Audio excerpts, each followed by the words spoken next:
جن جن مومنین نے اس فیضہ میں اپنا حصہ ڈالا ہے، جو مومنین اس فیضہ کے خدمت گزار ہیں، کسی بھی اعتبار سے دعا ہے مالک کائنات ان کی اس خدمت کو اپنی بارگاہ میں شرف قبولیت عطا فرمائے۔ جو بزرگان، جو مومنین اس فیضہ کی خدمت کرتے ہوئے دنیا سے رخصت ہو چکے ہیں، مالک کائنات ان تمام بزرگوں کو اعلیٰ علیین میں جگہ عطا فرمائے۔ جو مومنین بزرگواران بیمار ہیں، مائیں بہنیں کوئی بیمار ہیں، خصوصاً ہمارے بھائی صاحب بیمار ہیں، بزرگوار ہمارے شاہ صاحب اللہ بیمار ہیں، اللہ رب العزت بحق امام بیماری کربلا تمام بیماروں کو شفاء کلی و کامل عطا فرمائے۔ پروردگار عالم ہم سب کو امام کا وفادار بننے کی توفیق عطا فرمائے، ہم سب کو اس دنیا میں امام حسین کے عزاداروں میں شمار فرمائے، اور آخرت میں ہم سب کو امام مظلوم کربلا کے عزاداروں میں معشور فرمائے۔ تمام دعاؤں کی قبولیت کے لیے باواز بلند صلوات۔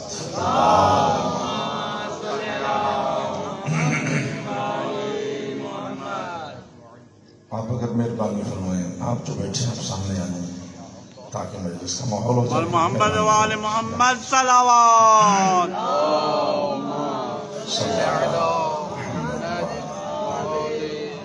اعوذ باللہ من الشیطان الرجیم، بسم اللہ الرحمن الرحیم، نحمدک ونستعینک یا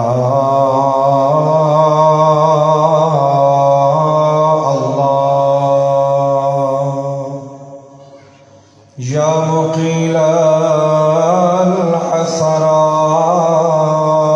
الحسرات، یا کاشف الکربات، یا مجیب الدعوات،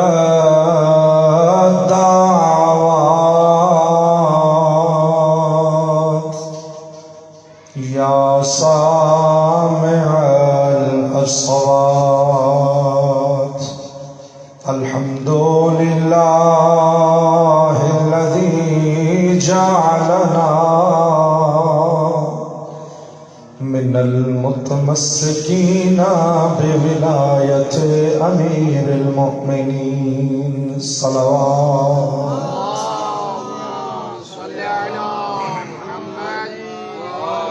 الصلاة والسلام على خير خلق الله، خير البرية وأفضل الأنبياء،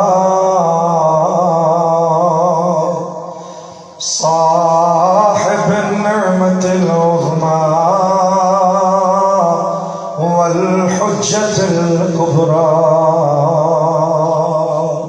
ربيع اليتامى والعروة الوثقى، شافع يوم الجزاء، محمد المصطفى،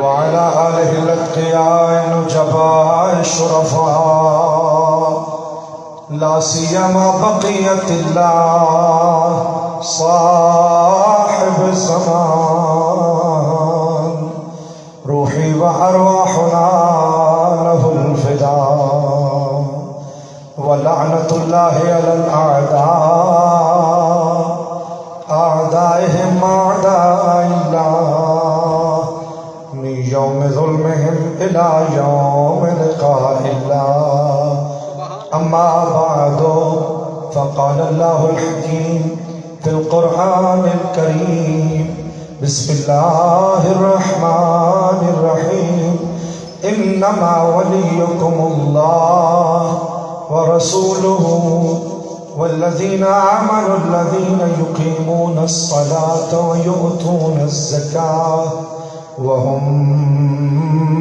راكعون۔ اللهم صل على واجب الاحترام سادات مومنین بزرگواران، اس فرصت عظیمہ میں جو اللہ رب العزت نے ہم پہ احسان کیا ہے اور ہمیں اپنی زندگی میں یہ موقع عنایت فرمایا ہے کہ ہم اس صف اعضاء پر بیٹھ کر آل محمد کے گھرانے سے علم کی، معرفت کی خیرات حاصل کر سکتے ہیں۔ اور اس مختصر اوقات میں میں جو دربار شاہ نجف کی تحلیل سے وہ معرفت کے موتی بھی میں مانگ کے لایا ہوں، وہ آپ کے حوالے کرنے کی کوشش ہے۔ کوئی علمی دعویٰ نہیں، کوئی خطابت کا فن نہیں، ادنا سے بھکاری ہیں مولوی متقیان شاہ لیلا کو۔ تو جو سرکار نے کرم نوازی فرمائی ہے، سرکار کا پیغام ان کے چاہنے والوں کی بارگاہ تک پہنچانا مقصد ہے۔ کل کی اس مجلس اعزا میں آپ کی خدمت میں کچھ تنقیدی بات ہوئی، پڑھے لکھے چہرے تشریف فرما ہے کہ اللہ نے انسان کو ترقی کے لیے پیدا کیا ہے، تنزلی کے لیے پیدا نہیں کیا۔ خدا یہ چاہتا ہے کہ انسان ترقی کرے، خدا یہ نہیں چاہتا کہ انسان تنزلی اختیار کرے۔ خدا چاہتا ہے انسان بے ماں ہوا انسان اتنی ترقی کرے کہ میرے قریب آ جائے۔ غور فرمانا، نماز پڑھتے ہیں انما الاعمال بالنیات، رسول نے فرمایا نیت ہے تو عبادت ہے، نیت نہیں تو عبادت نہیں۔ یہی نیت نماز کو عبادت بناتی ہے۔ اگر نیت ٹھیک نہ ہو تو عین ممکن ہے پڑھ نماز رہا ہے لیکن مشرک ہے۔ معصوم فرماتے ہیں کہ جو دنیا کے لوگوں کو دکھانے کے لیے پڑھ رہا ہے، پڑھ نماز رہا ہے لیکن نیت یہ ہے لوگوں کے لیے پڑھ رہا ہو، معصوم فرماتے ہیں یہ ریاکار ہے، اور ریاکاری شرک جلی نہیں، شرک خفی ہے۔ یہ شرک کی ایک قسم میں پڑھ نماز رہا ہے لیکن شرک کر رہا ہے۔ کیوں؟ نیت ایسی ہے۔ اللہ کیا چاہتا ہے؟ نماز کیسے پڑھو؟ معصوم نے فرمایا پڑھو، نیت کرو قربتاً الاللہ۔ توجہ چاہتا ہوں، نماز پڑھو قربتاً الاللہ۔ قربتاً الاللہ کا مطلب کیا ہے؟ اللہ کے قریب ہو جاؤ۔ قربت قریب کو کہتے ہیں نا، قربت قریب کو کہتے ہیں۔ قربتاً الاللہ، اللہ کے قریب ہو جاؤ۔ اللہ نے کہا روزہ رکھو، قربتاً الاللہ، زکات دو، قربتاً الاللہ، حج کرو، قربتاً الاللہ، خمس دو، قربتاً الاللہ، امر بالمعروف کرو، قربتاً الاللہ، نہی عن المنکر کرو، قربتاً الاللہ۔ عبادت واجب کی ہے نا، ہر عبادت کی نیت کیا ہے؟ قربتاً الاللہ۔ اللہ اتنی عبادتیں واجب کر کے بہانے بنا رہا ہے کہیں تو خیال آ جائے اس گھٹیا دنیا سے اٹھ کے اللہ کے قریب آ جاؤ، اللہ کے قریب آ جاؤ، اتنے اونچے ہو جاؤ، اتنے بلند۔ یعنی خدا چاہتا ہے انسان اتنی ترقی کرے، اتنا اونچا اڑے، اتنی پرواز کرے کہ یہ اللہ کے قریب چلا جائے۔ کون سا مقام قربت حاصل ہو جائے؟ وہی مقام کے جو اللہ نے انسان کے باپ آدم کو پیدا کر کے عطا کیا۔ جب انسانیت کے باپ حضرت آدم کو پیدا کیا تو کون سا مقام دیا؟ فرمایا انی جاعل فی الارض خلیفہ، میں اسے اپنا نائب بنا رہا ہوں۔ اللہ چاہتا ہے آدم کی اولاد اتنی ترقی کر کے اوپر آئے کہ میں کہہ سکوں یہ میرا خلیفہ ہے، یہ میرا خلیفہ ہے۔ اس مقام خلافت تک پہنچنا ہے انسان کو۔ اور ہوگا کیا؟ جب اس مقام تک پہنچے گا تو اس مقام کا تقاضا یہ ہے کہ جو اس مقام پہ ہوگا اللہ کے ملائکہ کو اسے سجدہ کرنا ہوگا. توجہ ہاتھ چاہتا ہوں. اللہ کے ملائکہ کو اسے سجدہ کرنا ہوگا. سجدہ مجھے نہیں ہو رہا، آپ کو نہیں ہو رہا، شاہ جی کو نہیں ہو رہا، آپ کو نہیں ہو رہا. سجدہ تو مقام کو ہو رہا ہے، سجدہ تو اس منزلت کو ہو رہا ہے جو منزلت خلافت پروردگار ہے. جہاں بندہ خلیفۃ اللہ بنتا ہے وہاں ملائکہ کو اس کے سامنے سجدہ کرنا پڑتا ہے. خدا چاہتا ہے بندہ اتنا اونچا ہو جائے. اب خدا نے قرآن میں کہا ہم نے تمہارے اندر استعداد رکھی ہے تاکہ تم خدا کے قریب آ سکو، اور ہم نے تمہیں بہانے دیے ہیں تاکہ تم اللہ کے قریب آ سکو. لیکن بندے کی اپنی مرضی ہے نا. رستے ہم نے دو دیے ہیں، انا ہدیناہ السبیل اما شاکرا و اما کفورا. اگر شکر کا رستہ اختیار کرے گا قرب پروردگار میں جائے گا، مسجود ملائک بنے گا. لیکن اگر دوسرا رستہ اختیار کرے گا وہ شیطان کا رستہ ہوگا.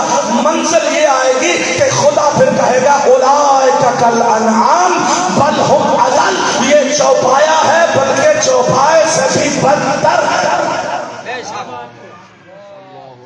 منزل وہ آ جائے گی کہ جب انسان نہیں رہے گا بلکہ حیوان سے بھی بولو بدتر ہو جائے گا. اچھا چلو حیوان تو ہو گئے، یہ بات سمجھ آ گئی. یہ حیوان سے بدتر والی بات کیا ہے؟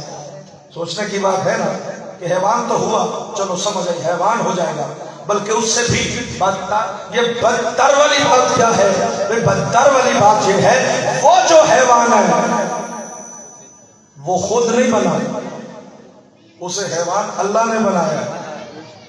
یہ جو حیوان بنا ہے اسے اللہ نے انسان بنایا تھا، یہ حیوان بننے کی کوشش کر رہا ہے. تو پھر اس سے زیادہ بدتر ہوا نا. تو میرے بھائیوں خدا نہیں چاہتا کہ انسان بدتر پستی کی منزل پہ جا کے گرے. خدا تو چاہتا ہے قربتاً اللہ کی منزل پہ آئے. تو خدا چاہتا ہے کہ انسان ترقی کرے.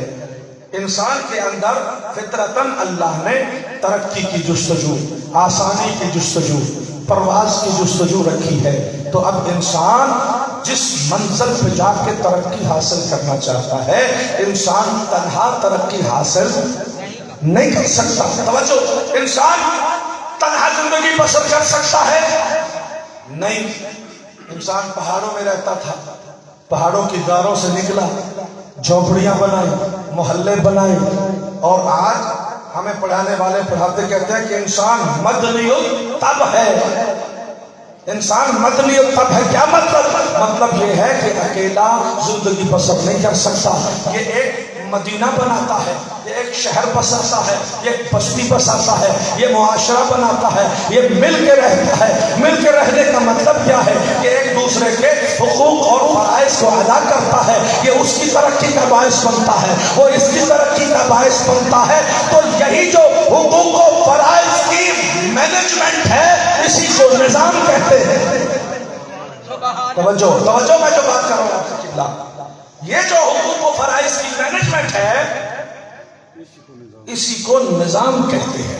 لہذا انسان کی ترقی بغیر نظام کے نہیں ہو سکتی. اب یہ اور بات ہے، نظام کئی ایسے نظام ہیں جو اس سے بھی بہتر نظام ملتا ہے، انسان وہاں منتقل ہوتا ہے. اس سے بھی اعلیٰ نظام ملتا ہے، انسان وہاں منتقل ہوتا ہے. لیکن کل کی بات جہاں پہ رک گئی تھی قبلہ وہ یہ ہے کہ جتنے بھی نظام ہو جائے یہ انسان کے بدن کو ترقی دے سکتے ہیں، انسان کی روح کی تکمیل نہیں پیدا کر سکتے. انسان کی روح کو تسکین عطا نہیں کر سکتے. اگر انسان کی روح کی تسکین کوئی نظام کر سکتا ہے تو وہی یہ نظام دے سکتا ہے جس نے انسان کو پیدا کیا ہے. اور اللہ رب العزت نے جو نظام بنا کے ہماری ترقی، ہماری تنزل، ہماری عظمت اور ہمارے اور جو کمال کے لیے چھوڑا ہے اس کا اعلان بھی اللہ نے قرآن میں کرتے ہوئے ارشاد فرمایا انما ولیکم اللہ ورسولہ والذین آمنوا الذین الذین یقیمون الصلاۃ ویؤتون الزکاۃ وہم راکعون. یاد رکھو اگر بطور انسان سوچ رہے ہو، بدن سے ہٹ کے سوچ رہے ہو، اپنی روح کی عظمت کے بارے میں سوچ رہے ہو، تو تیری روح کی، تیری انسانیت کی عظمت کے لیے میں اللہ نے جو نظام بنایا ہے اس نظام کو نظام ولایت کہتے ہیں. اس نظام کو نظام ولایت. تو یہاں ایک بات طے ہو گئی کہ ولایت ایک نعرہ نہیں بلکہ ولایت ایک نظام ہے. تو اس نظام کا تعارف اللہ نے کرواتے ہوئے 3 شعبے تعارف کروا دیے. انما ولیکم اللہ، توحید بھی ولایت ہے، بلکہ یوں کہوں توحید اصل ولایت ہے. توحید اصل ولایت ہے. ولایت کے منبع کو توحید کہتے ہیں. ولایت کی کان کو توحید کہتے ہیں. آپ نے جملہ کل مجھ سے سنا نہیں؟ امام حسین علیہ السلام نے دربار ولید میں کہا نحنو اہل بیت النبوہ ومعدن الرسالہ. توجہ، معدن کسے کہتے ہیں؟ کان کو، مائن کو کیا کہتے ہیں عربی میں؟ معدن. تو جس چیز کی معدن ہوگی اس سے وہی نکلے گا نا. سونے کی کان سے نمک تو نہیں نکلے گا. بولیے گا، سونے کی کان ہے سونا نکلے گا، نمک کی کان ہے نمک نکلے گا، کوئلے کی کان ہے کوئلہ نکلے گا. امام فرماتے ہیں نحنو اہل بیت النبوہ ومعدن الرسالہ، ہم رسالت کی کان ہیں. تو جو رسالت کی کان ہے، پتہ چلا رسالتیں جس کو ملتی ہے یہی سے نکل کے آتی ہے. توجہ جی، سارے بندے ساتھ ہو جی. اہل علی جو رسالت کی کان ہے محمد و اہل بیت محمد، تو جہاں جہاں بھی رسالتیں بٹی ہیں وہ اسی کان سے نکل کے گئی ہیں. توجہ، تو آل محمد ہے معدن الرسالہ اور پروردگار ہے معدن الولایہ. توجہ فرمائی میرے جملے پر، توجہ فرمائی میرے جملے پر. معدن رسالت محمد و آل محمد ہیں اور معدن ولایت وہ ذات پروردگار ہے. رسالتیں یہاں سے نکلتی ہیں، ولایتیں وہاں سے نکلتی ہیں. توجہ چاہتا ہوں آخری بندے تک. رسول ولی ہے کہ نہیں؟ نہیں مانتا ہو ہاتھ کھڑا کرو. جی مندے ہو تو ہلا دو تھوڑا جا، میں پتہ تو لگ گیا کہ میں گل کر رہے ہیں. میرے بھائیو، رسول ولی ہے نا؟ رسول کے پاس ولایت ہے یا نہیں؟ رسول ولی ہیں. خود بنے؟ خود سے؟ کس نے بنایا ہے؟ اللہ نے. مولا متقیان شہنشاہ ولایت حضرت مولا علی ابن ابی طالب علیہ السلام ولی ہیں نا؟ خود بنے ہیں. کہاں سے آئی ولایت؟ توجہ، اللہ کے یہاں سے. اب غور طلب بات ہے یا نہیں کہ ولایت کہاں سے نکل کے آ رہی ہے؟ اللہ کے یہاں سے. اللہ ولی نہ ہوتا تو آپ علی ولی اللہ بھی نہ پڑھ سکتے. جو ہاتھ چاہتا ہوں بھائی، اللہ ولی ہے. کس نے بنایا؟ کس نے بنایا اللہ کو ولی؟ اللہ ولی ہے. اللہ کو ولی کس نے بنایا؟ رسول نے، مولا متقیان نے، کسی اور معصوم نے؟ کس نے اللہ کو ولی بنایا؟ یہی بات ہے جو طے ہو گئی. معدن جہاں ہوتی ہے وہاں کوئی نہیں بناتا. معدن سے چیزیں نکلتی ہیں. اللہ ہے معدن الولایہ، پروردگار کے یہاں سے ولایتیں نکلتی ہیں. تو نظام ولایت کی اصل توحید ہے. جس کو نظام ولایت کے ساتھ دلچسپی ہو، جو ولایت کا خواہش مند ہو، جو ولایت کے ساتھ محبت رکھنے والا ہو، ضروری ہے کہ وہاں رابطہ کرے. جہاں سے ولایت نکل رہی ہے. لہذا خدا نے یہ نہیں کہا کہ بس میں ولی ہوں تو اور کوئی بھی نہیں. تو خدا یہ بھی نہیں آخیا کہ محمد ولی ہے تو میں کوئی نہیں. تو خدا نے یہ بھی نہیں کہا کہ علی علیہ السلام ولی ہیں اور کوئی نہیں. خدا نے پورے نظام کا تعارف کروایا، پورے نظام کا تعارف کروایا ہے. میں بھی ولی ہوں رسول مصطفیٰ بھی ولی ہیں، اور جن خاندان والوں کے اندر یہ صفات پائی جاتی ہیں علی سے لے کر مہدی تک، یہ سارے میرے بنائے ہوئے ولی ہیں۔ تو نظام ولایت در حقیقت 3 شعبوں پہ مشتمل ہو گیا۔ پہلا شعبہ ہے توحید، دوسرا ہے رسالت، اور تیسرا ہے امامت۔ جو کل بات میں نے ایک اور عرض کی تاکہ بچوں تک بات تذکر ہو جائے اور بات راسخ ہو جائے، تاکہ میری آگے کی گفتگو سوارت ہو جائے۔ میرے عزیزان محترم، وہ یہ ہے کہ جس بھی آپ دائرہ سلطنت میں چلے جائیں، وہاں کوئی نہ کوئی نظام ہوگا۔ کہیں پارلیمانی نظام ہوگا، کہیں بادشاہت کا نظام ہوگا، کہیں کوئی اور نظام ہوگا۔ سعودی عرب میں کون سا نظام ہے؟ بادشاہت کا نظام ہے۔ ہمارے یہاں پارلیمانی نظام ہے۔ تو یہ ایک سلطنت کے اندر ایک نظام ہوتا ہے۔ توجہ، ہر نظام کا ایک دائرہ اختیار ہوتا ہے، ہر نظام کا ایک دائرہ اختیار ہوتا ہے جسے اس نظام کی سلطنت کہتے ہیں، ہے کہ نہیں؟ اور فرمانا، ہر نظام کا ایک دائرہ اختیار ہوتا ہے، اس دائرہ اختیار کو اس نظام کی سلطنت کہتے ہیں۔ تو جس سلطنت پر اس نظام کی حکومت ہوتی ہے، ولایت ہوتی ہے، کنٹرول ہوتا ہے، امر چلتا ہے، حکم چلتا ہے، وہاں وہ نظام اپنا قانون بنا کے لاگو کر دیتا ہے۔ توجہ، وہاں وہ نظام اپنا قانون بنا کے لاگو کر دیتا ہے، اور جو بھی اس دائرہ سلطنت میں رہتا ہے اسے اس نظام کے بنائے ہوئے قانون کو فالو کرنا پڑتا ہے۔ ٹھیک ہے جی، ہاتھ فرمائیے۔ اچھا، جو وہاں نہیں رہتا، اگر باہر سے کوئی اس نظام کے اندر چلا جائے تو انہوں تو کوئی لوڑ نہیں نہ منن دی۔ بندہ یہاں سے چلا جائے سعودیہ، اور میں تے بادشاہت نو بندہ نہیں، میرا تو نظام بادشاہت نہیں، میں یہاں سے چلا گیا سعودیہ، تو میں کیوں انہوں نے آنکھیں لگا؟ کیونکہ میرا نظام تو پارلیمانی نظام ہے، میں ان کی کسی بات کو ماننے کے لیے تیار نہیں ہوں۔ تو ہوگا کیا؟ وہ کہیں گے بڑی بات ہے جناب، آپ کی مہربانی، آپ آئے ہیں، آپ تن تناتے پھریں، جو مرضی کریں، آپ کا یہ نظام نہیں تو کوئی بات نہیں، آپ جو مرضی کرتے ہیں۔ ایسا ہی ہوگا؟ بولو یار، ایسا ہوگا یا نہیں؟ بھائی جان، اگر میں اس نظام کو پسند نہیں کرتا، اس کے قانون کو فالو نہیں کرنا چاہتا، تو ایک رستہ ہے، میں ادھر جاؤں ہی نہیں، مجھے وہاں جانے کی ضرورت ہی نہیں، لہذا کوئی مجھے کچھ بھی نہیں کہے گا۔ تو جے میں بڑا عمرے دا شوق ہوئے تو میں جانا بھی ضرور ہوئے، تو اتھے جا کے آکھا میں نہیں مندہ، انہوں نے میں چھاڑتے نہیں دینا۔ انہوں نے کیا کرنا؟ اٹھا کے جیل میں پھینکیں گے، اور وہاں کی جیلیں ایسی ہیں، وہاں سے پھر حکامی ہماری حکومت بھی چھوڑا کر نہیں لا سکتے۔ توجہ، تو پتہ چلا کسی بھی نظام میں جن کا وہ جس نظام کا دائرہ سلطنت ہے، وہاں ان کا کوئی نہ کوئی قانون ہے، اور جو وہاں رہتا ہے یا جو وہاں باہر سے جاتا ہے اس کے لیے ضروری ہے اس قانون کی پاسداری کرے۔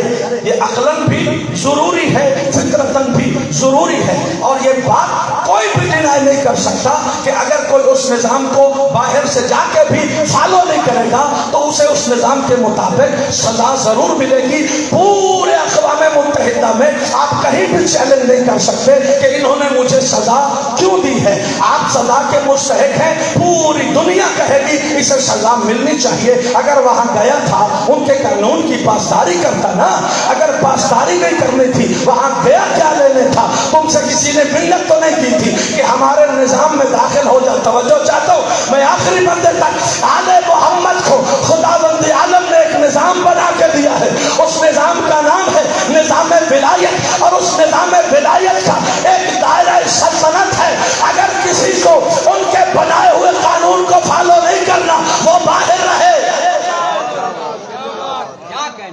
نعرہ تکبیر، نعرہ رسالت، یا رسول اللہ، نعرہ حیدری، نعرہ صلوات۔ اللہ صلی علی محمد وعلی محمد۔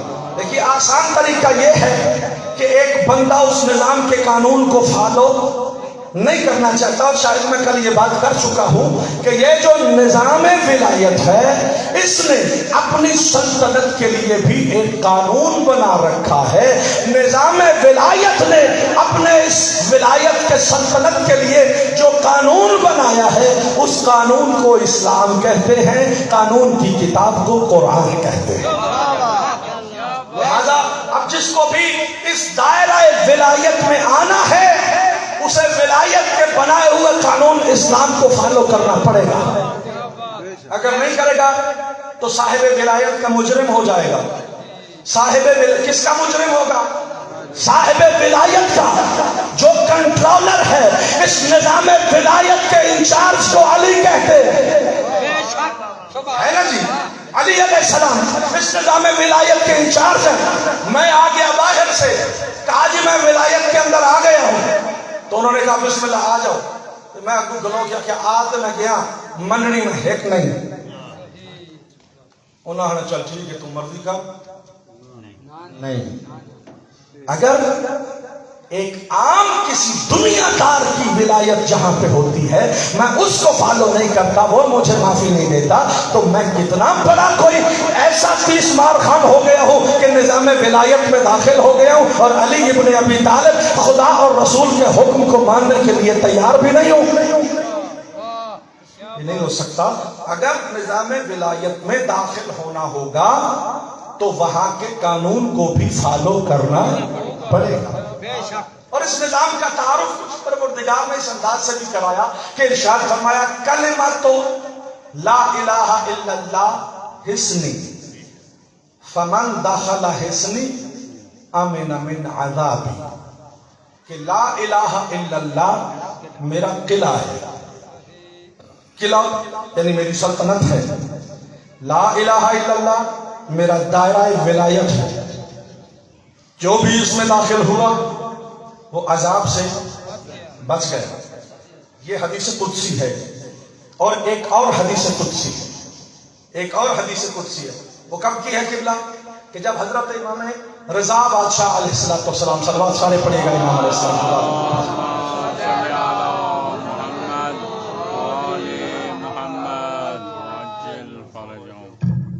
جب سرکار کو زبردستی مرد لے کے جایا جا رہا تھا، آپ کو پتا ہے بچوں کو بھی یاد ہے کہ نیشاپور سے سرکار کو گزارے گئے۔ نیشاپور میں جتنے مومن تھے ان کو خبر ہوئی کہ فرزند زہرا کو یہاں سے گزارا جا رہا ہے۔ مولا کو ایک اونٹ کے اوپر باقاعدہ طور پر محمل بنا کے اس کے اندر بٹھایا گیا تھا۔ تو نیشاپور پہنچنے سے پہلے ہزاروں کی تعداد میں شیعہ اکٹھے تھے۔ اچھا، ابو ظاہر امام کے استقبال کے لیے اکٹھے تھے، تو اگر آج امام یہاں آنے ہمیں پتہ چل جائے کہ امام آ رہے ہیں اور ہم استقبال کرنے جائیں گے نہیں جائیں گے؟ جائیں گے نا جی؟ کوئی بھی آ جائے ہم استقبال کریں گے، امام آئے تو بدر جاؤ نہ کریں گے، انشاءاللہ ضرور کریں گے۔ تو کیسے استقبال کریں گے؟ پہلے ہمارا اپنا ثقافت، ہماری اپنا نظام ہے۔ ہم پھول کی پتیاں نچھاور کریں گے، ہم پھولوں کے ہار ڈالیں گے، پیسوں روپیوں کے ہار بنا، یہی کرتے ہیں ہمارے یہاں۔ استقبال کا طریقہ کیا ہے؟ یہ ہماری ثقافت ہے، یہ آل محمد کے گھر کی ثقافت نہیں۔ یہاں ہزاروں کی تعداد میں لوگ امام وقت کا استقبال کرنے کھڑے ہیں، ہاتھ میں پھولوں کے ہار نہیں۔ جتنے کھڑے تھے شیعہ ان سب کے ہاتھوں میں ایک ہاتھ میں قلم تھا، ایک ہاتھ میں کاغذ۔ جی پڑھیے، جا کے تاریخ پڑھیے اور پھر مجھ سے بات کیجئے کہ کیا ایسی بات ہے یا ایسی بات نہیں ہے۔ اب ایک بندے نے تاریخ کو پڑھنا ہی نہیں، خواہ باتیں بناتا رہے تو میری اس سے بحث بھی کوئی نہیں ہے۔ میرے عزیزوں، نیشاپور میں جب مولا پہنچے ہزاروں کی تعداد میں شیعہ، ہاتھوں میں پھولوں کے ہار نہیں، قلم کاغذ۔ مولا کی سواری کے سامنے السلام علیکم یا ابن رسول اللہ، السلام علیکم یا ابن زہرا، اے مولا ہمارا سلام ہو۔ لیکن یہاں آج ہم آپ کے چاہنے والے اکٹھے ہیں، ہماری دو خواہشیں ہیں سرکار۔ کون کون سی؟ آواز آئی مولا، پہلی خواہش یہ ہے کہ اس محمل کا پردہ ہٹا کے ہمیں رخ انور ولایت کی زیارت نصیب ہو جائے، تاکہ ہم دیکھ سکیں کہ رسول کا چہرہ کیسا ہوتا ہے، تاکہ ہم دیکھ سکیں کہ امامت کے محتاب کی محتابیاں اور یہ ذوف شانیاں کیا ہوتی ہیں۔ تو خدا کی قسم پہلی خواہش کو امام نے پورا کیا، پردہ ہٹایا، باہر نکلے، سب نے مولا کی زیارت کی، مولا کو سلام کیا۔ عرض کی مولا دوسری خواہش یہ ہے کہ ہمارے پاس کاغذ بھی موجود ہے، قلم بھی موجود ہے، اپنے جد رسول اللہ کی کوئی حدیث، کوئی فرمان ہمیں بتا کے جائیے، ہمیں بولو بتا کے جائیے۔ کیوں؟ یہ انہوں نے ایسا کیوں کیا تھا؟ اس وجہ سے کہ جن کو وہ مانتے تھے نا ان کی بات کو سمجھتے بھی تھے۔ جن کو مانتے ہیں نا ان کی اپنی مرضیاں نہیں کرتے، ان کی بات سمجھتے ہیں، کوشش کرتے ہیں کہ ہم سمجھیں کہ وہ کیا چاہتے ہیں۔ تو ان کو پتا تھا کہ انہوں نے اپنا تعارف کیا کروایا ہے کہ اسی بادشاہ، اسی لین لاڑ ہاں، اسی بڑے جنگجو ہاں، اسی سپہ سالار ہاں۔ آل محمد نے اپنا یہی تعارف کروایا ہے کہ ساڈے کو ڈر کے رہنا ہے، ساڑی بالکل سر کیوں ہلانا نہیں، اسی بالکل جناب تھوڑے بادشاہ۔ کیا اہل بیت نے اسی طرح سے اپنا تعارف کروایا؟ نہیں، رسول نے کہا انا مدینۃ العلم وعلی بابها۔ یہ ہے تعارف جو آل محمد نے خود اپنا کروایا، جو نبی نے خود اپنا کروایا۔ انا مدینۃ العلم وعلی بابها۔ نشاپور والوں کو سمجھ تھی کہ یہ باب مدینۃ العلم ہے، یہاں سے ہمیں کوئی اور چیز نہیں مانگنی۔ اب تاریخ گواہ ہے کہ جتنے اکٹھے تھے تو شیعہ امام کو بادشاہ فیض بھی مانتے تھے، اسی لیے تو اکٹھے تھے، حالانکہ آس پاس دشمنوں کا نرغہ تھا۔ یہ ڈرے نہیں، امام کی زیارت سے بھاگے نہیں، امام کو چھوڑ کر امام کے سامنے آ کے کھڑے بھی ہوئے، امام کو سلام بھی کیا اور پھر سمجھا۔ اور امام سے کوئی تاریخ نہیں بتاتی کہ کسی نے کہا مولا میرے کاروبار کی دعا کرنا، کسی نے کہا مولا میری اولاد کی دعا کرنا، کسی نے کہا مولا مجھے ویزا دلا دینا۔ نہیں، سارے کاغذ قلم پکڑ کے اس انتظار میں تھے کہ یہ دنیا کے مال کا دروازہ نہیں، یہ علم کا دروازہ ہے، علم کا دروازہ ہے۔ تے باہر ٹوٹی لگی ہوگی پانی والی، تے پیٹرول اگے مہنگا ہو گیا ہے، تے بندہ سکوٹر کی ٹنکی اتنے کر کے کھلوتا ہوئے، یہ ٹھیک ہے؟ بولو کیا آئے گا اس ٹوٹی میں سے؟ پانی۔ پیٹرول کی ٹوٹی تو نہیں نا، پانی کی ٹوٹی سے پانی نکلتا ہے۔ نبی نے کب کہا ہے کہ میں دنیا داری بانٹنے آیا ہوں، علی دروازہ جلی شدر لے آ کے لے جاؤ؟ کہا ہے نبی نے کوئی ایسا فرمایا؟ نبی نے فرمایا انا مدینۃ العلم وعلی بابها۔ جتنے میرے بھائی میرے بزرگ تشریف فرما ہو، میں یہ نہیں کہتا کہ اس دروازے سے ملتا کچھ نہیں، میں یہ نہیں کہتا کہ اس دروازے سے مانگنا کچھ نہیں چاہیے، میں فقط یہ عرض کرنا چاہتا ہوں کہ ہم میں سے کتنے ہیں جو کربلا مشرف ہوئے، جو نجف میں جا چکے ہیں، اللہ بار بار جانا نصیب کرے۔ کتنے ہیں جو اس علم پاک کے نیچے آ کے بیٹھتے ہیں، کتنے ہیں جو اس امام بارگاہ میں مائیں بہنیں سب آ کے یہاں پہ بیٹھتے ہیں۔ جو بھی آتا ہے وہ خالی ہاتھ نہیں آتا، اس کے ہاتھوں میں پھول نہیں ہوتے، اس کے ہاتھوں میں کوئی اور چیزیں نہیں ہوتی، اس کے ہاتھ میں ایک لمبی لسٹ ہوتی ہے جو علم کے نیچے آ کے کہتا ہے مولا یہ بھی چاہیے، یہ بھی چاہیے، یہ بھی چاہیے، یہ بھی چاہیے۔ رکعتاں پڑھنے 2 منٹ تے لسٹاں پورا گھنٹہ نہیں مکدیاں۔ ان جگہ لے نا ایسا بھئی آپ نہیں، میں بھی ایسا ہوں، ہم سارے ایسے ہیں، ہماری ثقافت ہی ایسی ہے کہ ہم عبادت کرتے ہیں تھوڑی دیر، لسٹاں جڑی ہیں وہ کرتا ہوں ساری رات بھی لمبی رہا، کوئی مسئلہ نہیں، وہ تو ہمارے فائدے کی چیز ہے۔ توجہ، میں نہیں کہتا کہ لسٹیں چھوٹی کر لیں، لسٹیں اس سے بھی لمبی کر لیں، کیونکہ اس خزانے میں کوئی کمی تو ہے نہیں، اوتھو کوئی شموک جانی ہے میں آنکھا میں لسٹیں چھوٹیاں کر لو، نہیں، اس سے بھی لمبی کر لیں۔ آپ کو جو چاہیے آپ اسی در سے مانگیے، کم از کم میں اس بات پہ تو فخر کر رہا ہوں آپ جو بھی مانگنے آئے تو اسی در پہ ہے نا، کسی اور کے در پہ تو نہیں گئے، جو سلامت رہو بھئی، آئے تو اسی در پہ ہے، میرے لیے پھر بھی باعث فخر ہے۔ لیکن جو میں آپ سے سوال، اپنے دوستوں بھائیوں سے سوال کرنا چاہتا ہوں کہ آپ نے لسٹیں بڑی بڑی بنائی، ماؤں بہنوں نے بڑی بڑی لسٹیں پورے خاندان کے نام لے لے کے اس کو یہ دینا، اس کو جنہیں انہوں نے یاد ہی کوئی نہیں، نام ہی دسنے نال سنے بھی دینے انہوں دیں تے انہوں بالکل نہ دیں جس کے ساتھ راضی ہیں انہوں ہر سے دیوانی ہے یا جیدے نال تھوڑی جی گڑ بڑے نا انہوں آنے نہیں یا وہ نام ہی نہیں لینا تو یا پھر ہو سکتا سدھے سدھے بھی آخر میں انہوں دین دی کوئی لوڑ نہیں ہوتے کو لگے ہے تو ہم تو پتہ نہ ہوتے پہلے میرے بھائیوں جو بھی مانگے مانگے اسی در سے مانگے اللہ نے دروازہ یہ بنایا ہے دینے کے لیے خدا جو دیتا ہے انہی کے در سے دیتا ہے اللہ جو بھی عطا کرتا ہے دروازہ یہی ہوتا ہے میرے بھائیوں میرے عزیزوں اس میں کوئی شک نہیں لیکن میں سید بھی ہوں مسافر بھی ہوں شاہ نجف کی بارگاہ سے ایک قاصد بھی بن کے آیا ہوں علی کے چاہنے والوں سے ہاتھ باندھ کے یہ تو سوال کر سکتا ہوں آپ نے جتنی لمبی لسٹیں بنائی ہیں ان میں کوٹھیاں مانگی ہیں کاریں مانگی ہیں عہدے مانگے ہیں روزگار مانگے ہیں ویزے مانگے ہیں کاروبار مانگے ہیں حکومتیں مانگی ہیں جو بھی مانگا ہے مجھے بس اتنا بتا دو اس لسٹ میں کہیں کوئی علم نام کی چیز بھی ہے جو آپ نے مانگی ہے کوئی توجہ فرمائیے میرے بھائیوں نے ہم نے جو بھی مانگا ہے اس میں کوٹھی کار بنگلے دنال کوئی تھوڑا جا علم بھی ہونا چاہیے سیدھا لیکن خدا کی قسم ہماری اس لسٹ میں سب کچھ ہے لیکن علم نہیں حالانکہ ایک سلوات پڑھیے محمد حالانکہ دروازہ کون سا تھا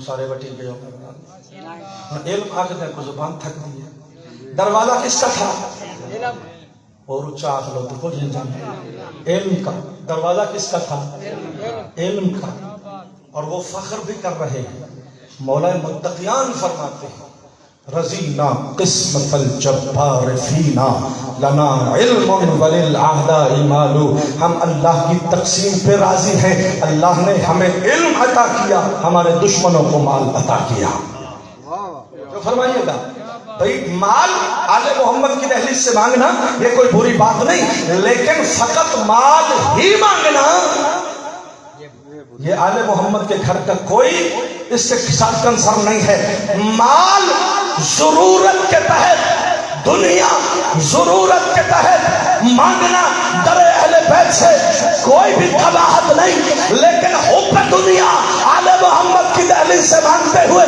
پہلے یہ تو سوچنا چاہیے کہ جن سے ساری دنیا ہی دنیا مانگے جا رہا ہوں وہ علی تو دنیا کو 3 طلاقیں دے کے بیٹھا ہوا ہے اگر علی نے فرمایا نہیں کہ میں دنیا کو 3 طلاقیں دے چکا ہوں جو علی اس دنیا کو پسند ہی نہیں کرتا ہم اس کے سامنے دنیا دنیا دنیا دنیا تو جو دنیا کو پسند ہی نہیں کرتا دنیا کے چاہنے والے کو کیا پسند کرے گا تو اس کا مطلب یہ ہوا کہ علی علیہ السلام ہمیں کبھی بھی پسند نہیں کریں گے ہمیں ضروری ہے اگر ہمارا سب کچھ ہمارے کام آ سکتا ہے تو وہ اس صورت میں ہے جب مولا متقیان ہم پہ راضی ہو جائیں جب مولا ہم پہ راضی ہو جائیں میرے بھائیوں میرے عزیزوں کہ ولایت ایک نظام ہے اور ولایت ایک قلعہ ہے یہاں جب لوگ اکٹھے ہوئے نا امام رضا سے مانگنے کے لیے مولا زیارت سرکار نے زیارت کروا دی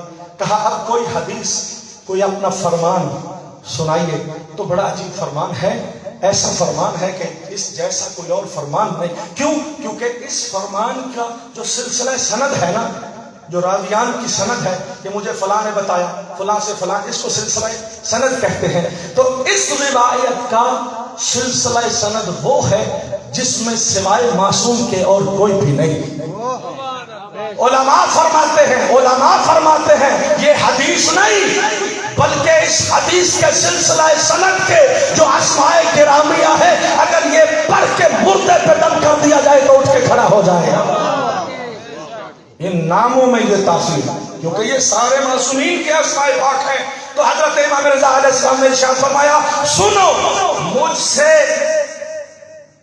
یعنی امام بھی معصوم مجھ سے میرے بابا نے فرمایا امام صادق آل محمد کے والد بزرگوار حضرت امام رضا علیہ السلام کے والد بزرگوار امام موسیٰ کاظم یہ بھی معصوم وہ بھی معصوم اب ذرا توجہ فرماتے جانا تاکہ وقت زیادہ نہ ہو جائے فرماتے ہیں مجھ سے میرے بابا نے ان سے ان کے بابا نے ان سے ان کے بابا نے بیٹھے ہو جناب ان سے ان کے بابا نے، ان سے ان کے بابا نے، ان سے ان کے بابا نے، اور ان سے حضرت مولا متقیان نے، اور مولا متقیان سے رسول اللہ نے، رسول اللہ سے حضرت جبریل نے، اور جبریل سے اللہ نے کہا کیا؟ کلمۃ لا الہ الا اللہ حصنی فمن دخل حصنی امن من عذابی، کہ کلمہ لا الہ الا اللہ میری سلطنت ہے، میرا قلعہ ہے، جو اس میں داخل ہوگا وہ میرے عذاب سے بچ جائے گا، جو اس میں داخل ہو گیا وہ میرے عذاب سے بچ گیا۔ اور ایک اور حدیث قدسی علماء ارشاد فرماتے ہیں، خدا نے فرمایا ہے، خدا نے فرمایا ہے ولایت علی ابن ابی طالب حصنی فمن دخل حصنی امن من عذابی، کہ علی کی ولایت میرا قلعہ ہے، جو اس سلطنت میں داخل ہو گیا وہ میرے عذاب سے بچ گیا۔ ایک مرتبہ کہا کلمۃ لا الہ الا اللہ حصنی، ایک مرتبہ فرمایا ولایت علی ابن ابی طالب حصنی۔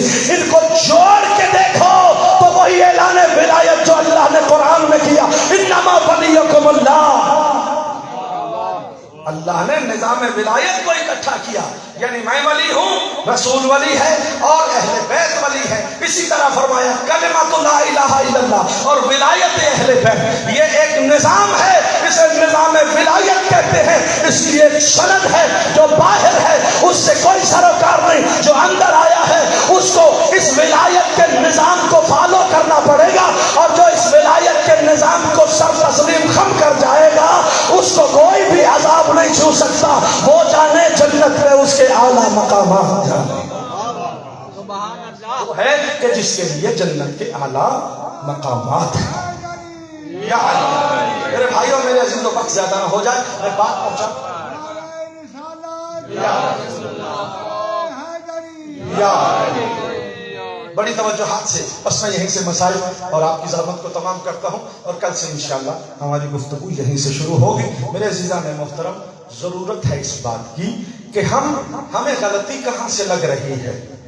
ہمیں غلطی یہاں سے لگ رہی ہے کہ ہم اس نظام ولایت کو اپنی مرضی سے سمجھنا چاہتے ہیں، اس کی تشریح ہم اپنے گویڑ سے کرنا چاہتے ہیں، اپنے ذہنی خیال اور تصور سے کرنا چاہتے ہیں۔ میرے نزدیک ولایت کا تصور کچھ اور ہے، بھائی کے نزدیک کچھ اور، ان کے نزدیک کچھ اور، سارے بندے کٹھے کر لو تے جو جو آخر نے لکھ لو، اخیر تے رجسٹر پڑھ کے تے میں ایک کر کے دسو۔ آخر میں رجسٹر کو پڑھے اور کوئی ایک بات نکال کے بتائیں کہ جنہیں اسی بندے بیٹھے ہیں ساری سارے دی ولایت وکری وکری۔ کیوں؟ اس وجہ سے کہ یہ ساری ولایت جو ہے یہ ہماری ذہن کی خود ساختہ ہے، یہ وہ ولایت ہے جس کی تشریح میں نے اپنی مرضی سے کی ہے، اس کو میں ولایت کا نام دے رہا ہوں، یہاں سے ہمیں غلطی لگ رہی ہے۔ عزیزو، ولایت وہ نہیں جو ہم نے ذہن میں سوچی ہے، ولایت وہ ہے جو اللہ نے بنائی ہے، لہذا اس کی تشریح بھی ہم اللہ سے لیں گے یا آل محمد سے لیں گے، تب ہمیں پتہ چلے گا کہ ولایت ہے کیا۔ کوئی سمجھ رہا ہے کہ ولایت کے لیے نماز پڑھنا ضروری ہے، کوئی آخدہ نہیں نعرے مار دیتا کا، کوئی آخدہ نعرے بھی مارن دی لوڑ نہیں۔ ہر بندہ اپنی اپنی تشریح، جیسے جیسے انسان کا ذہن مانتا چلا جاتا ہے ویسے ویسے انسان، تو اگر یہ ہم نے حالت شروع کر دی تو ولایت کے پلے کیا رہ جائے گا؟ آل محمد کے دین کا بنے گا کیا؟ اس کی شکل کیا لوگوں کے سامنے آئے گی؟ لہٰذا یہی وجہ ہے جب باہر سے بندے آتے ہیں نا اسلام میں داخل ہونے کے لیے، وہ ہم میں سے مجھے ملیں گے، میں بھی شیعہ، تسی بھی شیعہ، او بھی شیعہ، او بھی شیعہ، الحمدللہ او ترے چار بندے مل کے اخیر آدھا میں پیچھے ٹوڑ جاواں بہتر ہے، میں تے سمجھ نہیں آ رہی انہاں چوں صحیح کیڑا ہے۔ ایک آخدہ نماز نہ پڑھے تے شیعہ نہیں، دوجا آخدہ ماتم نہ کرے تے شیعہ نہیں، تیجا آخدہ علی علی دے نعرے نہ مارے تے شیعہ نہیں۔ یہ کیا بنایا جا رہا ہے؟ یہ بنایا جا رہا ہے اپنی اپنی مرضی سے ولایت کی تشریح کی جا رہی ہے۔ عزیزان محترم، ہم میں سے کوئی ایک بات طے ہے، ایک بات ہم میں طے ہے، ہم میں سے ہم جتنے بھی ہیں بالآخر ہم نے دشمنان آل محمد کے در کو نہیں پکڑا۔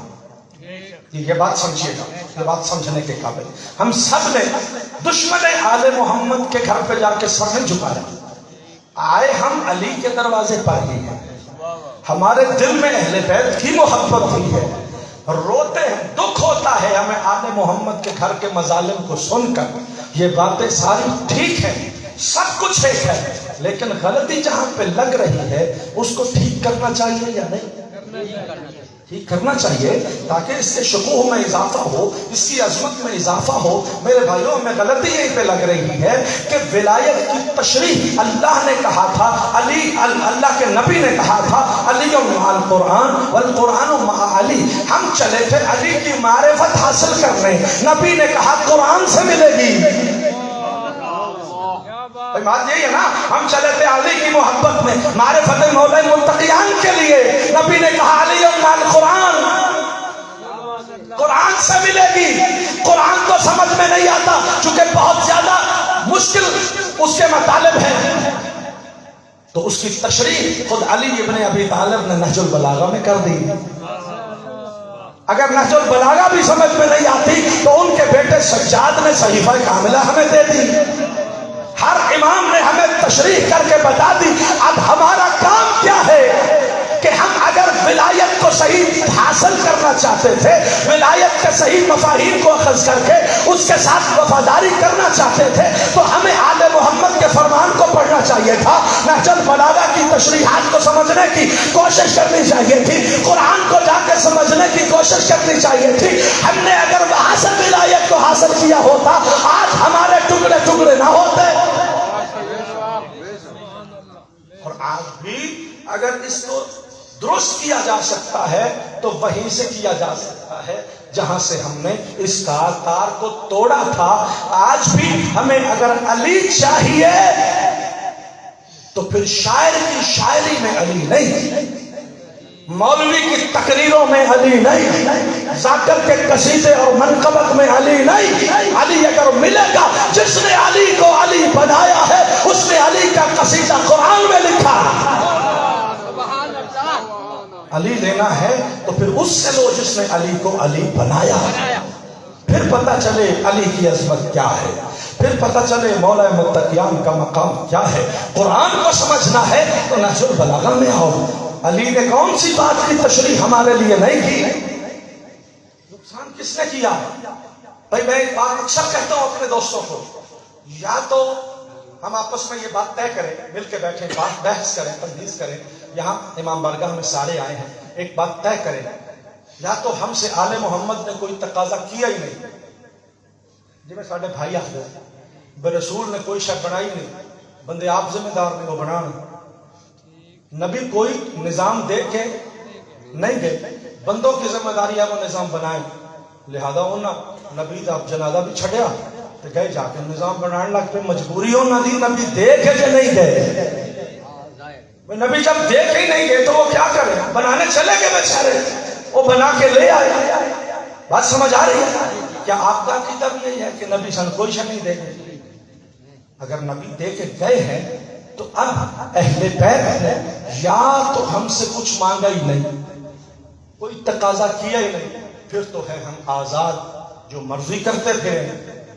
لیکن اگر آل محمد نے ہمیں پانی پینے کے بھی طریقے سمجھائے ہیں کہ پانی کیسے پینا ہے، اٹھنا کیسے ہے، بیٹھنا کیسے ہے، محلے میں کیسے چلنا ہے، معاشرے میں کیسے رہنا ہے، خدا کی عبادت کیسے کرنی ہے، ہماری دہلیز پہ کیسے آنا ہے، ہم سے محبت کیسے کرنی ہے، ہمارا غم کیسے منانا ہے، رشتہ داریاں کیسے کرنی ہیں، بڑوں کا ادب کیسے کرنا ہے، چھوٹوں کی تربیت کیسے کرنی ہے، ایک ایک بات کی تشریحات کر کے اگر آل محمد گئے ہیں اور ہر چیز کا ہم سے تقاضا چھوڑ کے گئے ہیں کہ تم اگر ہمارے چاہنے والے ہو تو تمہیں ایسے ایسے کرنا پڑے گا، تو پھر ہم ویسا کیوں نہیں کر رہے؟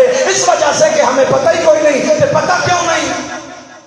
اس واسطے کہ ایسا پتہ کرنے کی کوشش ہے کیتی نہیں، تو غلطی کہاں ہے؟ ہم جو ایک دوسرے کو وہ غلط وہ غلط وہ غلط وہ غلط کوئی بھی نہیں، غلط ہم سب ہیں، کیونکہ ہم نے آل محمد کے اس ٹریک کو چھوڑا ہے۔ جب باپ دنیا سے جا رہا ہو وہ اولاد سے کہے کہ فلاں برادری سے تعلق رکھنا، فلاں سے نہ رکھنا، میں نے ان کو پہچانا ہوا، یہ جیسے بھی ہیں، ان کے ساتھ جو مرضی تعلق رکھنا، ان کے ساتھ تعلق نہیں رکھنا۔ پیو گیا دنیا تو ٹور ان ابارہ دی گل نوں چھڈیا پراں، اب انہاں تے پتہ ہی کسے گل دا نہیں سی، جن سے منع کیا تھا ان کے ساتھ محبتیں بڑھا رہے ہیں۔ جو ان کے باپ کے وفادار تھے ان کے ساتھ کبھی منہ بھی ان کو نہیں لگایا تو فائدہ تو انہوں ہو جانا ہے نا پھر دنیا میں کامیاب کیسے ہوں گے؟ ہر بندہ یہ سوچے گا کہ یہ بندے کبھی کامیاب نہیں ہو سکتے جنہوں نے اپنے بزرگوں کے تجربات سے فائدہ ہی نہیں اٹھایا، اپنے بزرگوں کی نصیحت پہ عمل ہی نہیں کیا، کامیاب کیسے ہوں گے؟ میرے بھائیوں، میرے بزرگوں، آل محمد نے ہمیں ایک رستہ عطا فرمایا تھا، قرآن کی صورت میں، نہج البلاغہ کی صورت میں، صحیفہ سجادیہ کی صورت میں، اپنے فرامین کی صورت میں۔ ہم ان کو یکسر چھوڑ کے ادھر ادھر بھٹکنے لگ گئے۔ قصور کس کا ہے؟ اہل بیت کا قصور ہے، ہمارا قصور ہے۔ تو ہم ایک دوسرے کے دستوں گریبان کیوں ہیں؟ میرے بھائیوں، ضرورت اس بات کی ہے، نبی نے کہا تھا اور نبی کا یہ فرمان تقاضا ہے، طلب العلم فریضۃ علی کل مسلم و مسلمہ۔ علم کو حاصل کرنا ہر مرد پر بھی اور ہر خاتون پر بھی کیا ہے؟ واجب ہے، فریضہ ہے۔ فریضے کا مطلب کیا ہوتا ہے؟ انجام دینے کی ضرورت نہیں، بولو۔ فریضے کا مطلب یہ ہے کہ ادھر نیڑے نہیں جانا، ہر حال میں پورا کرنا، یعنی اس کو چھوڑ بولو نہیں سکتے۔ تو جو فریضہ خود رسول نے کیا تھا اور تعارف بھی کروایا تھا کہ اس کا دروازہ بھی ہم ہیں، اس کا شہر بھی ہم ہیں، ہم نے اس کو چھوڑ دیا تو پھر ناکامی ہمارا مقدر ہی بننا تھی، اور کیا ہونا تھا۔ جس نے اپنے باپ کی بات نہیں مانی، اگر خدا اس کو ذلیل و خوار کر دیتا ہے تو جو علی کی نہیں مانے، جو رسول کی نہیں مانے، جو نظام ولایت کو چھوڑ کر ادھر ادھر بھٹکنا شروع کر دے تو اس کی حالت یہی ہوگی جو آج ہماری حالت ہے۔ میرے بھائیوں، میرے بزرگوں، آج ہم ٹھنڈے دل سے سوچیں۔ اس میں یہ نہیں کہتا کہ علماء بڑے پاک صاف ہیں، امامے والے ٹھیک ہیں، وہ غلط ہیں، وہ غلط ہیں، اس طرح کی بات میں نے کبھی کی نہیں۔ اگر غلطی امامے والا کر رہا ہے تو وہ بھی غلط ہے، اگر آپ کر رہے ہیں آپ بھی غلط، میں کر رہا ہوں میں غلط، جو بھی غلط ہے وہ غلط ہے۔ ضرورت اس بات کی ہے کہ ہر بندہ اپنی غلطی کا اعتراف کرے اور اس غلطی کی اصلاح کرے۔ ہم نے کیا شروع کیا؟ امام نے فرمایا تھا حاسبوا قبل ان تحاسبوا، اپنا محاسبہ کرو اس سے پہلے کہ تمہارا ہم محاسبہ کریں، تمہارا محاسبہ کیا جائے۔ لیکن ہم نے کیا کیا؟ انہوں نے کہا تھا اپنا محاسبہ کرو، اسی ہر دوجے دے چکر چاہ او کی کر رہے او کی کر رہے او کی کر رہے۔ یہ ٹھیکیداری کس دیتی ہے سامنے؟ ہر ایک بندے دے مگر لگ جاؤ تے اپنا پتہ ہی نہیں۔ کہ آل محمد کے برعکس کیا نا، ہم نے برعکس کیا یا نہیں؟ آل محمد نے کہا دوسروں کو چھوڑ دو، اپنی فکر کرو۔ جیسا اپنے آپ کو چھڑ دیتا کہ ہر بندے دے مگر پہ گئے، تو یہ آل محمد کو مانا یا ان کے برعکس کیا؟ تو جب برعکس کیا تو کامیابی کہاں ملے گی؟ میرے بھائیوں، میرے عزیزوں، کرنا وہ پڑے گا نا جو آل محمد نے کہا ہے۔ ولایت اسی کو کہتے ہیں کہ اپنی مرضی نہیں، ولایت اسی کو کہتے ہیں۔ ولایت کا مفہوم یہ ہے کہ جو ولی ہے اس کی مرضی چلے گی، تمہاری مرضی نہیں چلے گی۔ تو ایتھے ساری چلدی ساڑی پہ آل محمد ان تو کوئی پوچھتا نہیں، تو ان کو کوئی پوچھے بھی نہیں، تو ولایت اسی کو کہتے ہیں۔ بھئی جب مرضی ہماری چل رہی ہے تو ولی اللہ وہ کیسے ہو گئے؟ ولی تو ہم ہوئے۔ اب آپ کہیں گے لو جی مولوی پوٹھیاں پوٹھیاں گلا شروع ہیں، ہم ولی کیسے؟ میں پوٹھیاں نہیں کیتیاں، یہ پوٹھیاں اللہ قرآن نے سیکھیاں۔ خدا نے قرآن میں کہا اللہ میں ہوں، اللہ میں ہوں، بندے نہیں منیا، اللہ کی مرضی۔ اس نے کہا انما ولیکم اللہ، ولی اللہ ہے، بندے نے اس کی نہیں مانی تو خدا نے قرآن میں کہا من اتخذ الہہ ہوا، جس نے اپنی خواہشات نفسانیہ کو اپنا خدا مانا۔ کیا یہ نفس ہمارا خدا ہے یا اللہ ہمارا خدا ہے؟ اللہ خدا ہے، لیکن جب اس کی نہیں مانتے، نفس کی مانتے ہیں، تو اللہ کہتا ہے میں تیرا خدا نہیں، جس کی مان رہے ہو وہ تیرا خدا ہے۔ من اتخذ الہہ ہوا، جس نے اپنی نفسانی خواہشات کو اپنا خدا بنا لیا۔ تو اگر ہم نے اپنی خواہشات کی مانی تو وہ ہمارا خدا ہے، تو اگر ہم اپنی مرضیاں کر کے علی کی دہلیز پہ جائیں گے، علی اور ولی اللہ، تو علی نہیں فرمائیں گے میں تیرا ولی نہیں، تیرا ولی ہے تیرا نفس، کیونکہ تو اپنے نفس کی ساری باتوں کو مان رہا ہے۔ میرے بھائیوں، میرے عزیزوں، ہم اگر سارے اپنی اپنی جگہ پہ بستر پہ بیٹھ کے اپنے آپ کے بارے میں سوچیں اور سوچیں اپنی پوری زندگی کو مد نظر رکھ کے، ایک لمحے کے لیے باقیوں کی ڈیوٹی کو چھوڑ دیں، اپنے لیے ڈیوٹی کو لگائیں اور رات کو بستر پہ ٹھنڈے دل سے اپنی پوری زندگی اور ہسٹری کو سوچیں کہ ہم نے کتنی جگہ پہ اہل بیت کی مانی ہے۔ جب مانی کوئی نہیں تو ولایت کا تو نام لینے کی ضرورت ہی نہیں۔ جو مرضی اپنی کرتا ہے اس کا تو کوئی حق ہی نہیں بنتا کہ کہے علی ولی اللہ۔ علی ولی اللہ کہنا اس کا حق ہے جو اپنے آپ کو علی کے سامنے بیچ چکا ہو، جو زندگی میں ہر کام کرتا ہو علی کی مرضی سے، اپنی مرضی سے نہیں۔ جس کی اپنی مرضیاں ہیں وہ تو علی ولی اللہ کا دل سے قائل ہی نہیں ہے، عمل سے قائل ہی نہیں ہے۔ زبان نے کہہ بھی دیا لا الہ تو کیا حاصل، دل و نگاہ مسلمان نہیں تو کچھ بھی نہیں۔ زبان سے کہنے سے کیا ہوتا ہے، زبان سے نعرے لگانے سے کیا ہوتا ہے، جب عمل سے ثابت نہیں ہے۔ عمل سے میں نے اپنے بدن کو علی کی ولایت میں دیا ہی نہیں تو کہتا ہوں ولی اللہ ولی اللہ۔ ان کو نہیں پتا یہ ہمیں چکر دے رہا ہے، تو جی انہوں نے وہی نہیں پتا یہ بندہ سن چکر دے رہا ہے تو او امام کہے توجہ فرما لیے کس کو چکر دے رہے ہیں؟ چلاکیاں تو او بھی علی نال ایک دوسرے سے چلاکی کریں نا، بات سمجھ میں بھی آتی۔ اہل بیت سے چلاکیاں کر رہے ہیں، ان کو ولی اللہ بھی کہہ رہے ہیں اور مرضیاں ساری اپنی کر رہے ہیں۔ سمجھے انہوں نے بھی چکر دیتی رکھیے کہ ولی تسی ہو تو گلنا ساری اپنی۔ یہ کون سی ولایت ہے؟ یہ کہاں سے نکالا ہم نے ولایت کا مفہوم؟ میرے بھائیوں، میرے عزیزوں، ولایت کے بغیر یہ بات یاد رکھیے، کام اسلام ہے ہی نظام ولایت کا نام۔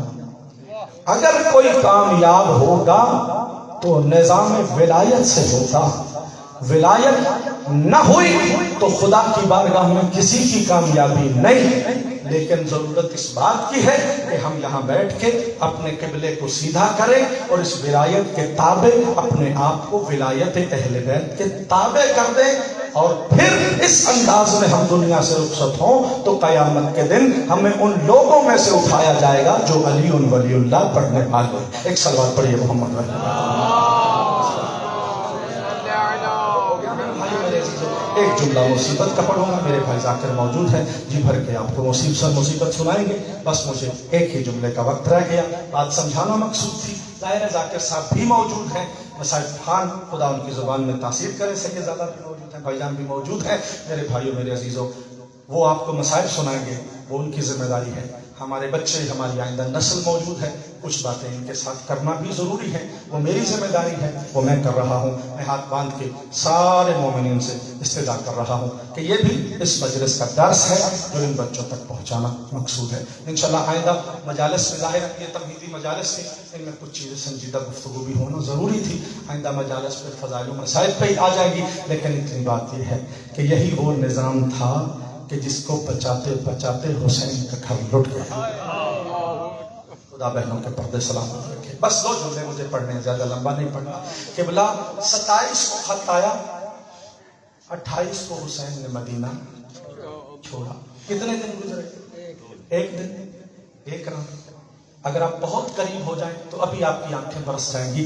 اس ایک دن اور ایک رات میں کئی مرتبہ غریب کربلا نانا کی مزار پہ الوداع کرنے آئے۔ حسین کو رسول سے کتنی محبت تھی یہ بات میں سوچنا، پہلے یہ سوچو کہ محمد کو حسین سے کتنی محبت تھی۔ شیعہ ہو سنی ہو، جو بھی میری بات سن رہے ہو، حسین کس امام کو کہتے ہیں؟ قبلہ جس حسین پر مصطفیٰ جیسا نبی اپنا بیٹا قربان کر دے، کیا سمجھتے ہو رسول کتنی محبت کرتے تھے؟ میرے بھائیوں، میرے عزیزوں، رسول کا بیٹا کوئی نہیں، دو بیٹے حضور کے دنیا سے رخصت ہو گئے، بعد میں بڑھاپے میں اللہ نے ایک بیٹا دیا، ابراہیم علیہ السلام۔ جی ایک بیٹا تھا، وہی نسل تھی رسول کی، ایک ہی بیٹا تھا۔ ادھر وہ بیٹا حضرت امام حسین کے ہم سن تھا۔ اب دونوں بچے رسول کی زانوں پہ بیٹھے ہوئے، ایک طرف حضرت ابراہیم، ایک طرف حضرت امام حسین، یہ دونوں کھیل رہے ہیں. آواز قدرت جبریل، میرے نبی سے کہو ان میں سے ایک رکھ لو. اجرکم اللہ، ان میں سے ایک رکھ لو، ایک قربان کر دو. قبلہ نبی کا تھا ایک بیٹا، اسی سے نبی کی نسل چلنا تھی. 2 بیٹے نبی کے پہلے دنیا سے جا بھی چکے ہیں. ادھر علی کا بیٹا ہے، علی کے 2 بیٹے موجود ہیں. ایک اگر چلا بھی جائے، ایک بیٹا علی کے پاس رہ جاتا ہے، ایک بیٹا رسول کے پاس رہ جاتا ہے. نسل رسول کی بھی چل جاتی ہے، نسل علی کی بھی چل جاتی ہے نا. ہو سکتا ہے نا اس طرح، لیکن خدا کی قسم تاریخ ہے تو آپ کے سامنے ہے. جب خدا نے پیغام بھیجا ایک کو قربان کر دو دوسرے پر، خدا کی قسم رسول نے اپنے ابراہیم کو خدا کی بارگاہ میں پیش کر دیا. روتے روتے حسین کا چہرہ چوم کے کہتے ہیں حسین نہ ہو میرا دین نہیں بچتا. کئی مرتبہ حسین گئے ہیں نانا کے روضہ پر، جا کے نانا تیرا حسین تیرا شہر چھوڑ کے جا رہا ہے. نانا کبھی روتے ہوئے آتے ہیں، گھر میں جاتے ہیں، ابھی پورا سکون نہیں کرتے، پھر نانا کی یاد آتی ہے، دوڑ کے آتے ہیں، آ کے نانا کی قبر کو سینے سے لگا کے کہتے ہیں نانا میں اکیلا نہیں جا رہا، تیری بیٹیاں بھی ساتھ لے کے جا رہا.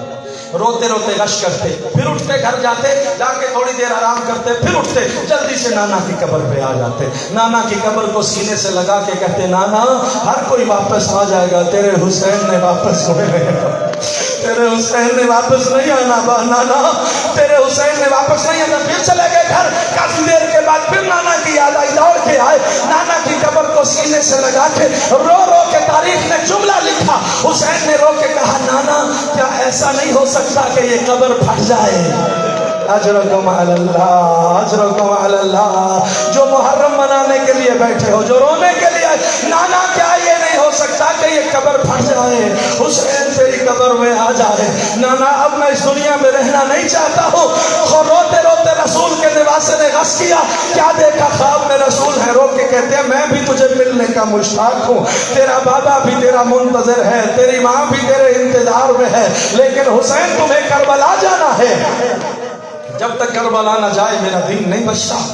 بڑے اعتماد سے اچھا نانا جان دین بچا کے آنا ہے، چلو ہم جاتے ہیں. تاریخ کہتی ہے بڑے ہی اعتماد سے رسول کا نواسہ اٹھا. وہاں آئے جنت البقیع میں جہاں بھائی کا مزار تھا. بادشاہ ہونے کی حیثیت سے بھائی کے مزار پہ بیٹھ کے بوسہ دے کے کہتے ہیں بھائی اٹھ جاگ مجھے مل لو، تیرا حسین دوبارہ واپس نہیں آئے گا. بھیا اٹھو میں کربلا جا رہا ہوں. تاریخ مقاتل نے لکھا نانا سے الوداع کر لیا، بھائی سے الوداع کر لیا. اب حسین بھائی کی قبر سے اٹھے، حسین کی منزل سامنے ماں کی قبر ہے. جو ماتم کرنے آئے ہو میں چھوڑ کے جا رہا ہوں. عزیزان محترم اب حسین اٹھے اور حسین کی منزل کوئی اور نہیں بلکہ اماں کی قبر ہے. تاریخ مقاتل نے لکھا نانا کی قبر پہ آئے تھے بڑے اعتماد کے ساتھ، جیسے بادشاہ دین و دنیا چلتے ہیں، بھائی کی قبر پہ آئے تھے بڑے اعتماد کے ساتھ جس طرح دین و دنیا کا کوئی بادشاہ ہو. لیکن بھائی کی قبر سے اٹھے ماں کی قبر کی طرف حسین ایسے دوڑے جیسے چھوٹا سا بچہ اپنی ماں کو دیکھ کے دوڑتا ہے. دوڑتے دوڑتے حسین آئے، ماں کی قبر پہ اپنے آپ کو گرا دیا، رو کے کہا اماں تیرا حسین آخری سلام کرنے، تیرا حسین آخری سلام کرنے آیا ہے. میرے بھائیوں میرے عزیزوں، حسین نے ماں کو آخری سلام کیا. محمد کی بیٹی قبر میں تڑپ گئی اور 2 دکھ یاد کیے نبی کی بیٹی نے، جنہوں نے قبر میں بھی زہرا کو چین نہیں لینے دیا، زہرا کی قبر میں بھی زہرا کو تڑپا کے رکھ دیا. 2 بہن کیے. زہرا نے امام حسین کے سلام کے جواب میں حسین نے کہا السلام علیک یا اماں، میری ماں میرا آخری سلام ہو. قبر ہل گئی. زہرا تڑپ کے کہتی ہے وعلیک السلام یا غریب الام. جیو سلامت رہو جن کی ہائے بلند ہوئی، جن کی ہائے بلند ہوئی. غریب اس کو نہیں کہتے جس کے پیسے ختم ہو جائیں. عربی زبان میں غریب اسے کہتے ہیں جو بے وطن ہو جائے، جو اللہ راضی ہو جائے. گویا حسین کی ماں کہہ رہی ہے جا میرا اللہ راضی بیٹا، خدا حافظ ہو میرا پردیسی بیٹا، خدا کے حوالے ہو میرا غریب الوطن بیٹا. اجرکم علی اللہ. دوسرا بین میری آقا دادی نے بڑا عجیب کیا ہے، رو کے کہا وعلیک السلام یا